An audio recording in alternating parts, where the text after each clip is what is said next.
Assalamu alaikum. Welcome to the Helix Pharmaceutical podcast, Mind Matters. This is your host, Talal Umar. Today, our guest is Professor Aftab Asif. He's former chairman and professor of psychiatry, King Edward at Medical College, Lahore.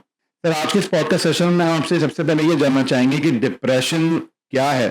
देखिए, depression तो एक normal सी चीज़ है। जैसे हर वक्त किसी ना किसी वजह से लोगों को दुख पहुंचता है और खामोशी आती है और परेशानी आती है, तो ये डिप्रेशन एक नॉर्मल सी चीज़ है।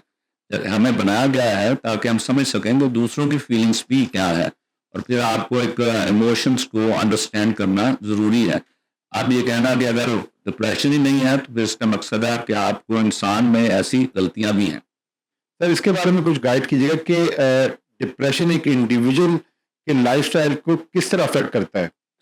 बहुत सारी चीज़ें हैं, क्योंकि कुछ लोगों के लिए सबसे कॉमन सी चीज़ है वो है कि उनको डिप्रेशन की वजह से उनको नींद नहीं आती। कुछ लोग उनसे वो बताते हैं चले अगर नींद आती भी है तो फिर भी वो सुबह उठते हैं तो उनका कोई दिल नहीं करता होता है कि अपना आप को काम कर सकें, यानी सुबह उठ के वो फ्रेश नहीं होते उस सारी चीज़ के मुताबिक। अगर आप तीसरा स्टेप्स देखें तो फिर ये है कि जिससे मैंने कहा ऑफिस के मुताबिक, तो अगर चले भी जाते हैं ऑफिस में तो फिर भी वो आप अपना पूरी तरह काम नहीं कर सकते जितना आपकी पहले क्वालिटी ऑफ वर्क था, वहाँ आप अपना काम नहीं कर सकते जितना आप पहले काम कर सकते। तीसरा, आपका जब डिप्रेशन हो जाए तो कुछ लोगों के लिए सुबह बहुत मुश्किल हो जाती है और कुछ लोगों को उनकी शाम बहुत मुश्किल होने लग जाती है। वो शाम वाले नफ्स के लिए तो मैंने बताया ना कि शायद नींद नहीं आती, लेकिन सुबह वाले जब नहीं फ्रेश होते तो बड़ी मुश्किल से वो पहुंचते हैं, और जब ऑफिस पे पहुंच भी जाए तो फिर भी वो अपने आप को पूरी तरह रिलैक्स नहीं कर सकते। जो काम उनके मुतल्लिक ऑफिस में था वो काम भी नहीं कर सकते। ये तो है काम करना जो कि ऑफिस वर्क वाले है, लेकिन ख्वातीन को भी बहुत ज्यादा डिप्रेशन है। मुख्तलिफ रिसर्चों के हिसाब से पहले 3:1 था कि 3% ख्वातीन को और 1% मर्दों में था।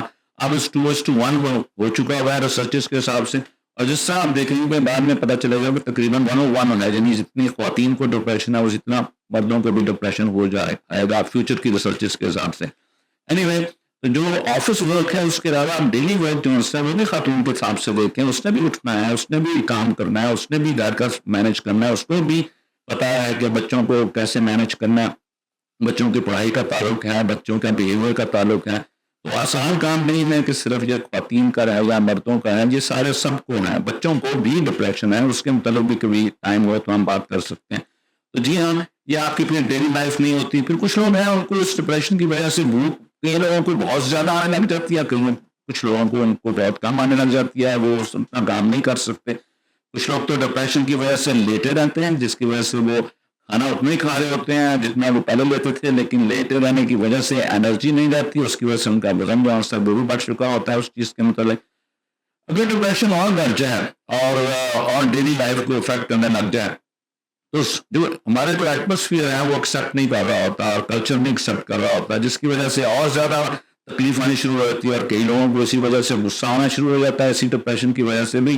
वो और डिमांड्स उनकी तरफ से बहुत सारा होती है। ऑफिस में होता है तो वहाँ भी डिमांड है, घर की खातून है उसने मैनेज करना है, वहाँ से वो जब वो पूरा नहीं कर सकती तो डिसअपॉइंटमेंट्स हो जाती है बच्चों की तरफ से, हस्बैंड की तरफ से, इन लॉज की तरफ से। तो ये बीमारी जो है ये कोई मजाक सी चीज़ नहीं है, ये एक बहुत सी तकलीफें हैं। जितना लोगों को बहुत सारी और जिस्मानी तकलीफें हैं, तो ये ज़हनी तकलीफ भी बहुत तकलीफ दें और बढ़ भी सकती है।